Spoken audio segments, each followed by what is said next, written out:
한국의 전통 명절인 추석 연휴. 가족들과 친구들이 모여 산속 계곡 근처에서 야외 바비큐를 즐기고 있었다. 천막이 세워지고 숯불 위에는 삼겹살과 소고기가 지글지글 익고 있었고, 아이들은 시원한 물가에서 물장구를 치며 웃고 떠들었다. 벌레들의 울음소리, 숲의 바람소리, 그리고 사람들의 웃음소리가 어우러져 깊은 산속도 축제처럼 들썩였다. 그중 혼자 조용히 바위에 앉아 흐르는 계곡물을 바라보고 있던 한 남자가 있었다. 이름은 민호. 마흔이 조금 넘은 평범한 회사원. 가족들과 함께 이곳에 왔지만 그의 눈에는 생기가 없었다. 몇 달 전 그는 사랑하는 딸을 병으로 잃고 그 후로는 어떤 기쁨에도 진심으로 웃지 못했다. 가족들은 그를 위로하려 했지만 민호는 깊은 슬픔에서 빠져나오지 못했다. 바로 그때였다. 저 멀리 숲 사이에서 무언가가 다가오는 기척이 느껴졌다. 처음엔 고라니나 들고양이려니 생각했지만 곧 민호의 눈앞에 나타난 건 한 마리의 개였다. 갈색의 털이 헝클어진 그 개는 힘겹게 걷고 있었고 입에 뭔가를 물고 있었다. 민호는 순간 일어섰다. 이게 뭐지? 그 개는 조심스럽게 다가오더니 민호의 몇 발자국 앞에 멈춰섰다. 그리고는 입에 물고 있던 것을 천천히 내려놓았다. 작은 새끼 강아지. 눈도 제대로 못 뜬 태어난 지 얼마 안 된 듯한 조그만 강아지였다. 개는 강아지를 내려놓고는 민호를 바라보았다. 그 눈빛엔 경계심이 없었다. 오히려 간절함과 슬픔이 뒤섞여 있었다. 그리고 믿을 수 없는 일이 벌어졌다. 개가 울기 시작한 것이다. 입을 닫고 울음소리도 내지 않았지만 눈에서는 눈물이 흐르고 있었다. 진짜 눈물. 반짝이며 턱을 타고 떨어지는 그 눈물은 보는 이로 하여금 숨을 멈추게 만들 만큼 진심이 겨 있었다. 민호는 멍하니 바라보다가 무릎을 꿇고 조심스럽게 강아지를 품에 안았다. 따뜻했다. 숨소리가 약하게 들렸고 작지만 분명히 살아있었다. 그때 개는 민호 앞에서 몸을 낮추고 조용히 머리를 바닥에 댔다. 마치 부탁이라도 하듯. 주변에선 여전히 고기 굽는 냄새가 풍기고 아이들의 웃음소리가 들리고 있었지만 민호와 개 사이에는 마치 세상이 멈춘 듯한 조용한 시간만 흐르고 있었다. 그 순간 민호의 마음 어딘가에서 오래 닫혀있던 문이 열리는 듯한 감정이 일렁였다. 왜 나에게, 왜 나에게 온 거야? 그는 속삭이며 강아지를 더 단단히 끌어안았다. 그 개는 조용히 뒤를 돌아 숲속으로 사라졌다. 하지만 이야기는 거기서 끝나지 않았다. 바로 그 다음 순간 강아지의 몸에서 이상한 진동이 느껴졌다. 민호는 깜짝 놀라 손을 들어보았고 강아지의 목에 무언가가 묶여 있었다. 조그만 천조각. 그 안에는 메모지 한 장이 말려 있었다. 민호는 떨리는 손으로 그것을 풀어 펼쳤다. 거기엔 단 한 줄이 적혀 있었다. 부탁합니다. 제 아이를 살려주세요. 민호는 숨을 삼켰다. 누구의 글인가? 저 개가. 그때 뒤에서 누군가 소리쳤다. 저기요.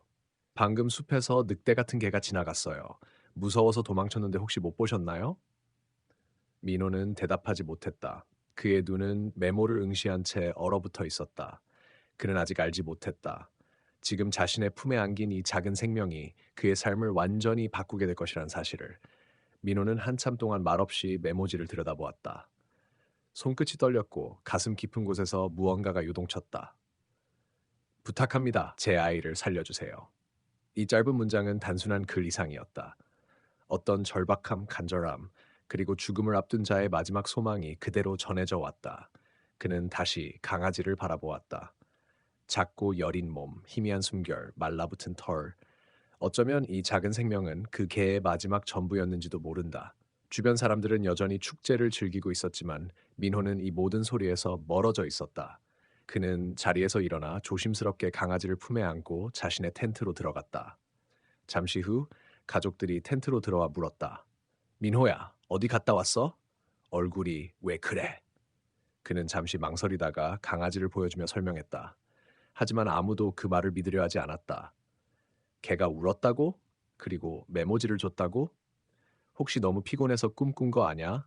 민호는 말없이 고개를 저었다. 그 순간 그의 눈빛은 단호했고 그 진지함의 가족들은 더 이상 농담처럼 넘기지 못했다. 그날 밤 민호는 잠을 이루지 못했다. 작은 랜턴 불빛 아래에서 그는 강아지를 바라보며 생각에 잠겼다. 왜 그 개는 자신을 선택했을까? 왜 하필 나였을까? 그리고 또 하나 마음속 깊은 곳에서 일어나는 이상한 느낌. 딸이 떠난 이후 처음으로 가슴이 조금씩 따뜻해지고 있었다. 이튿날 아침, 민호는 강아지를 동물병원에 데려가기 위해 산 아래 마을로 향했다. 가족들과는 잠시 헤어지기로 했다. 병원에 도착한 그는 수의사에게 모든 상황을 이야기했고, 수의사는 강아지를 자세히 진찰했다. 심각한 탈수 상태였지만 다행히 생명엔 지장이 없습니다. 이틀만 늦었어도 위험했을 거예요. 민호는 안도의 한숨을 내쉬었다. 그런데 수의사가 말을 멈췄다. 목에 묶여있던 1,000조각 안에 메모지 외에 또 하나의 조각이 있었어요. 보실래요? 그는 천천히 작은 종이 조각을 꺼내 민호에게 건넸다. 그 조각에는 지도처럼 보이는 스케치와 이상한 표시들이 그려져 있었다. 낙서처럼 보였지만 민호의 눈은 그 한 부분에 멈췄다. 한계령 정상, 소나무 세 그루 뒤, 그 아래에는 작게 쓰여 있었다. 마지막 부탁입니다. 민호는 숨이 멎는 듯한 느낌을 받았다. 이건 무슨 뜻이죠? 수의사는 고개를 저었다. 저도 모르겠습니다. 하지만 뭔가를 숨긴 위치 같네요. 민호는 깊은 숨을 들이쉬었다. 머릿속은 복잡했지만 마음 한구석에서 뭔가가 자신을 이끌고 있었다. 가야 한다. 이건 우연이 아니다. 그날 오후 민호는 다시 산으로 돌아왔다. 가족들에게는 급히 마을에 다녀올 일이 생겼다고만 전했다. 그리고 혼자서 차를 몰고 한계령을 향해 출발했다.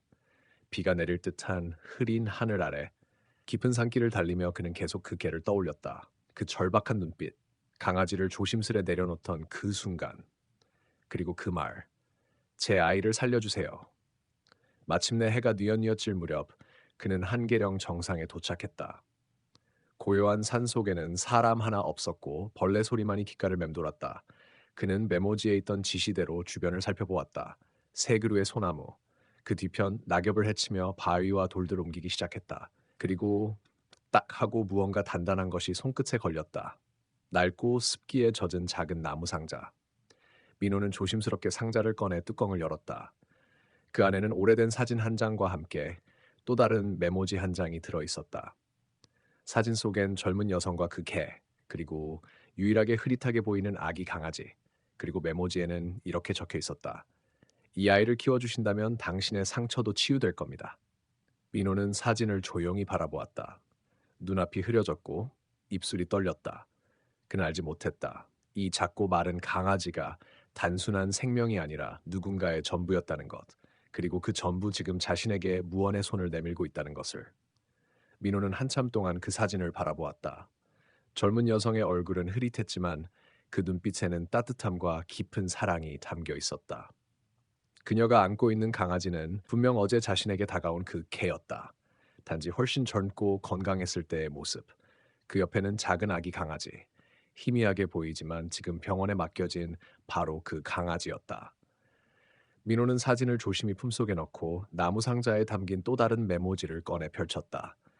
종이는 습기에 젖어 가장자리가 찢어져 있었지만 글씨는 분명했다.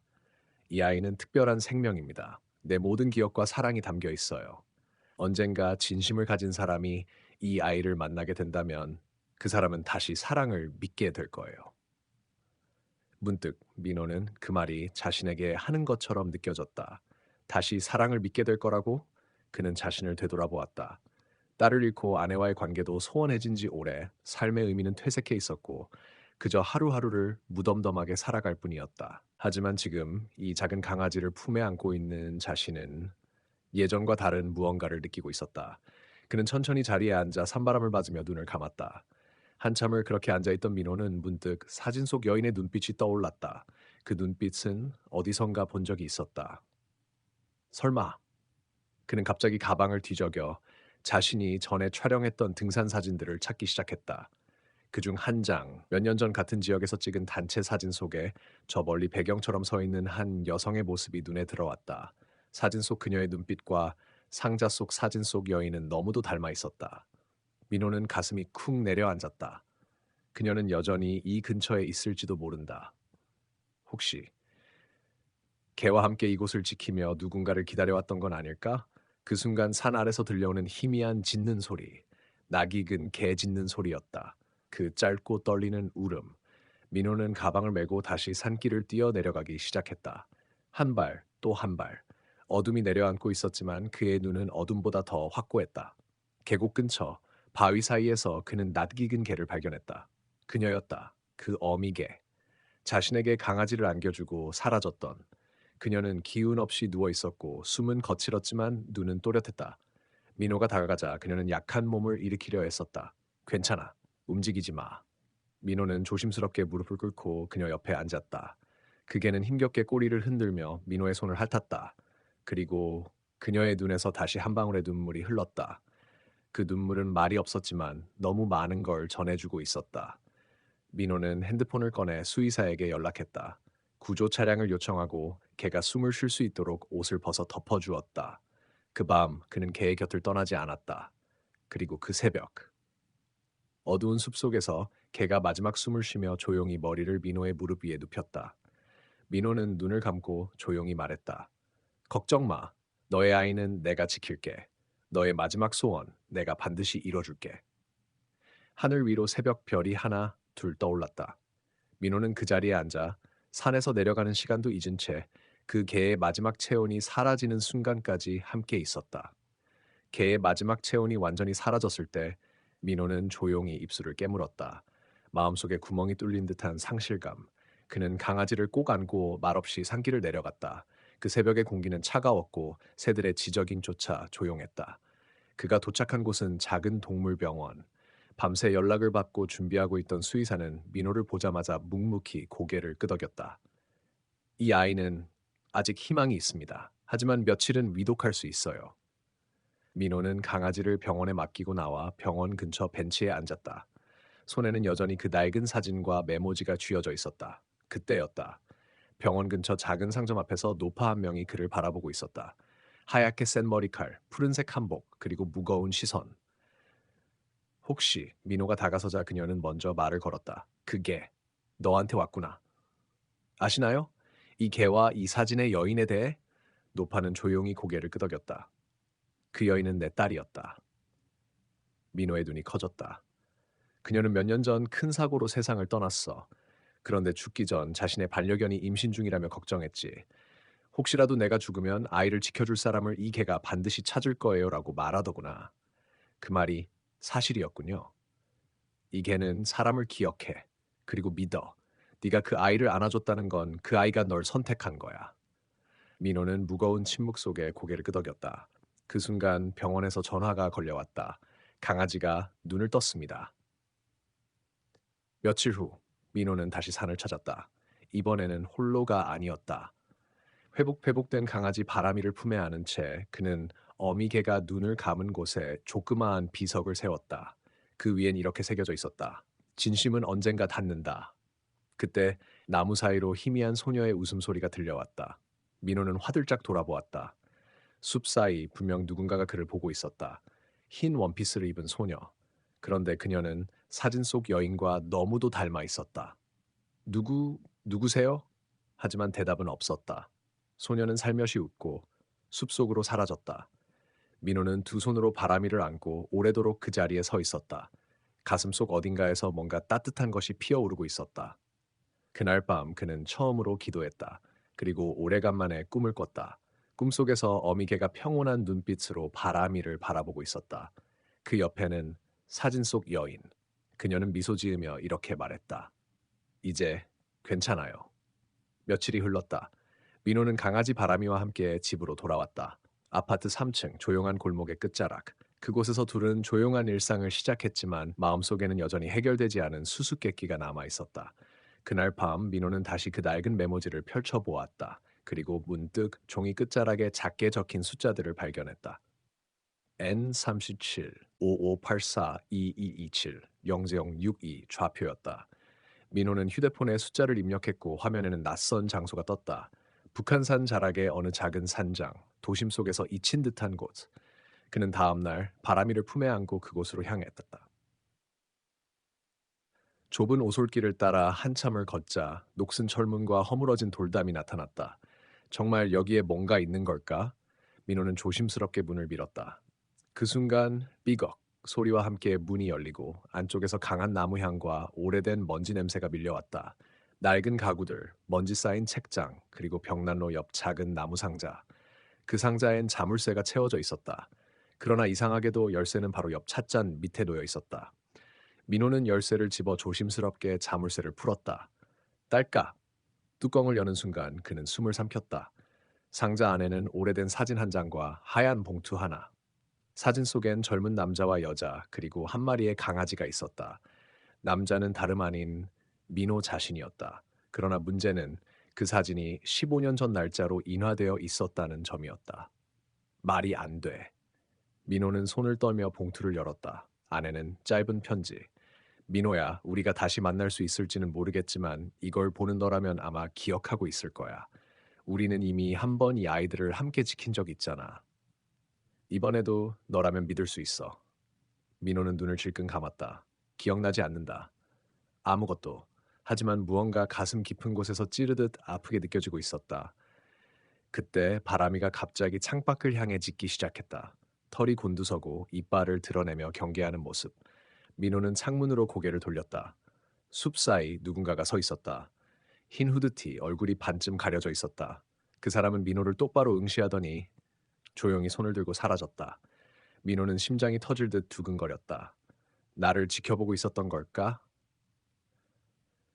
그날 밤 민호는 한동안 잠들지 못했다. 그리고 꿈을 꿨다. 꿈속에서 그는 같은 장소, 같은 숲속, 같은 여자와 함께 있었다. 그리고 그녀가 속삭였다.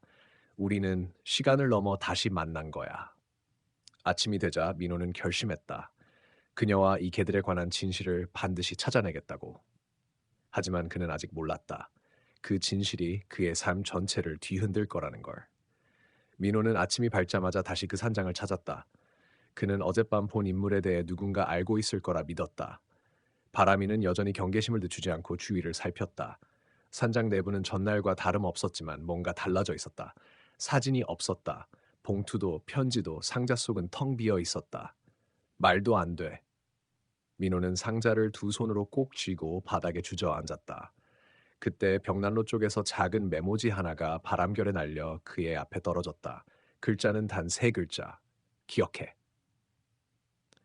그날 저녁 민호는 부모님에게 전화를 걸었다. 부모는 그가 어릴 적 개를 무서워했었다고 했다. 네가 5살 때 어떤 개가 널 물 뻔했지. 그때부터 넌 개를 보면 울곤 했어. 그런데 바람이는 다르잖아요? 전혀 무섭지 않아요. 그래. 이번엔 뭔가 특별한 인연 같더라. 그 말이 민호의 가슴에 깊이 파고들었다. 특별한 인연. 정말 그런 걸까? 며칠 후 민호는 다시 산으로 향했다. 이번엔 지도에 표시된 다른 좌표로. 그곳엔 오래된 폐교가 있었다. 붉은 벽돌, 부서진 창틀, 잡초 가득한 운동장. 바람이는 이내 흥분한 듯 앞으로 달려갔다. 학교 뒤편 녹슨 철문 너머 작은 교사 건물. 그 안엔 오래된 종이들과 책들이 흩어져 있었다. 그리고 벽 한쪽 낙서처럼 새겨진 글자들. 바람이, 민호, 엄마. 민호는 손끝으로 글씨를 쓸어 보았다. 갑자기 뇌리 깊은 곳에서 번쩍이는 이미지가 떠올랐다.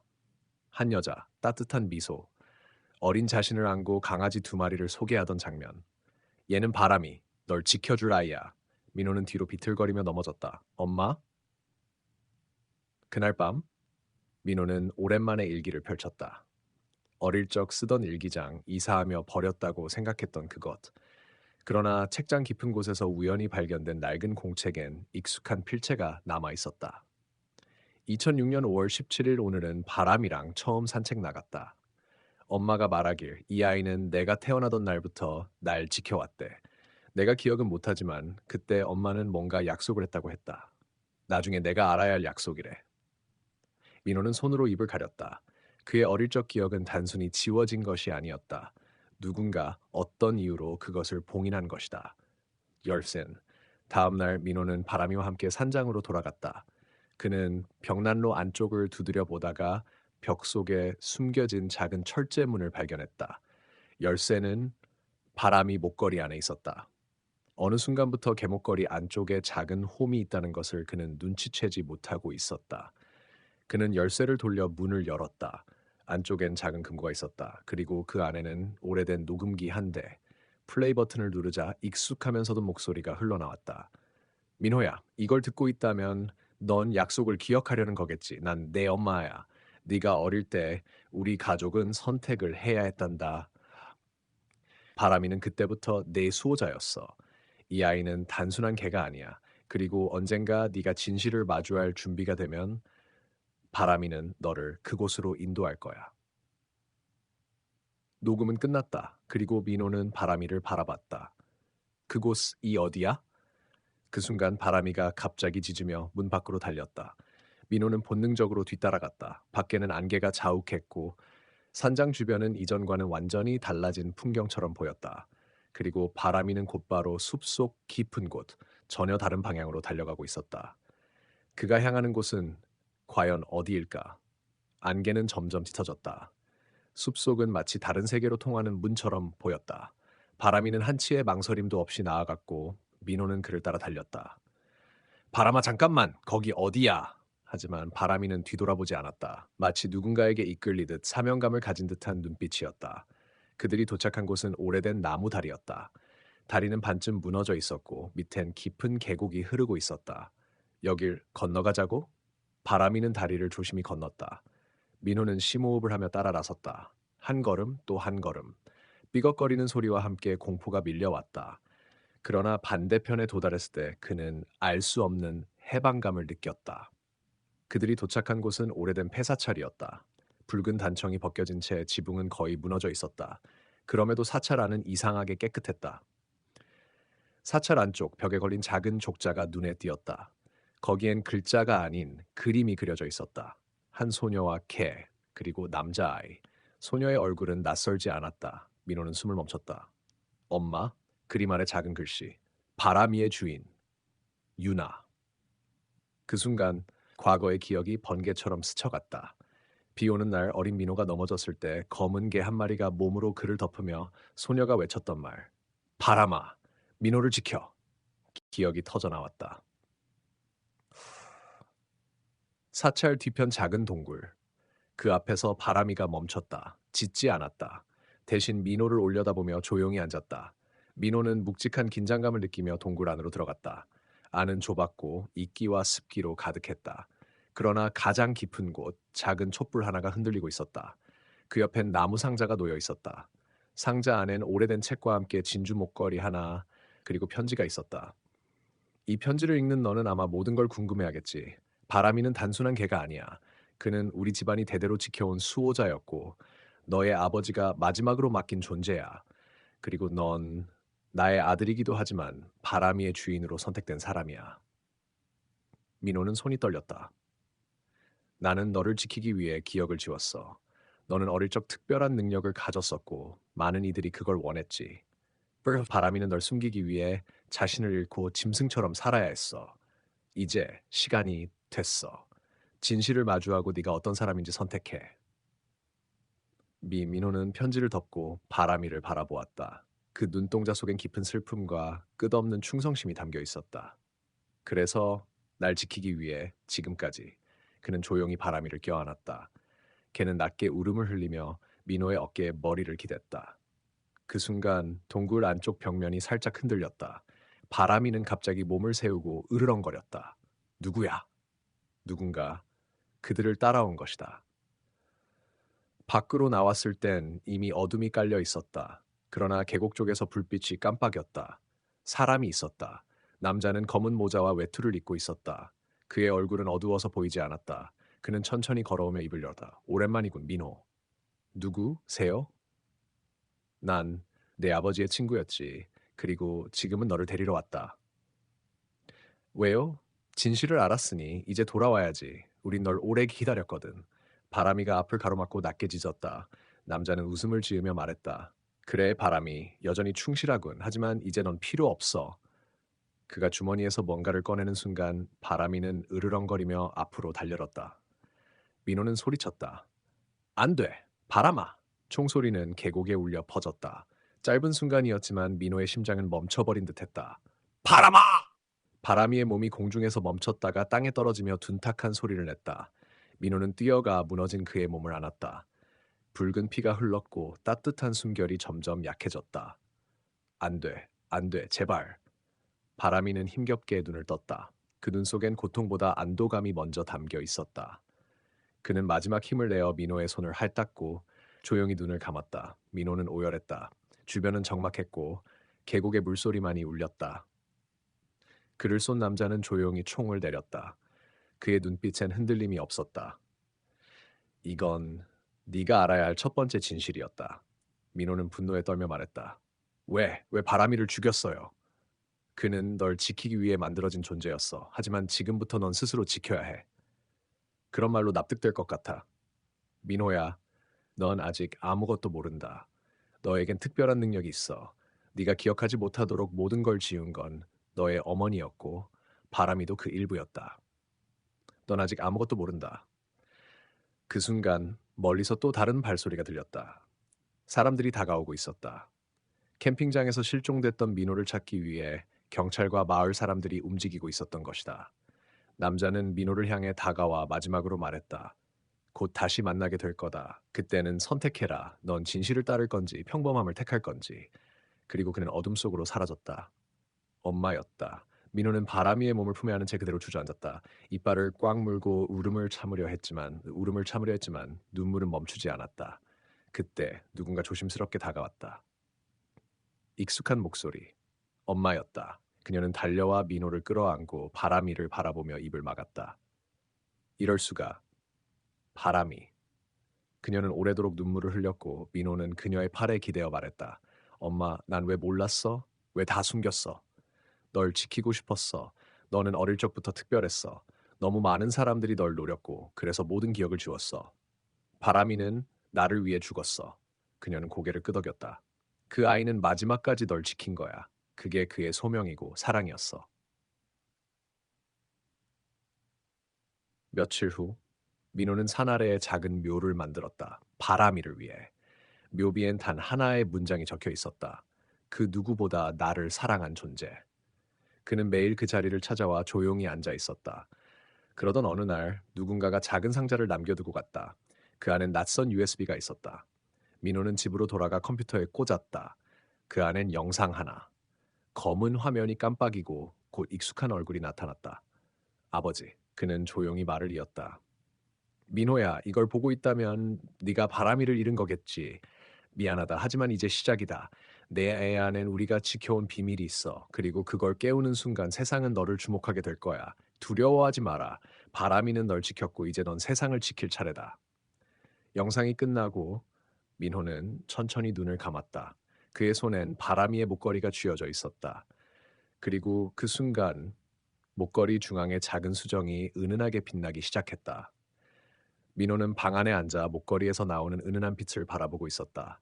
그 빛은 점점 강해졌고 방 안은 마치 꿈속처럼 변했다. 갑자기 눈앞에 힘의 형체가 나타났다.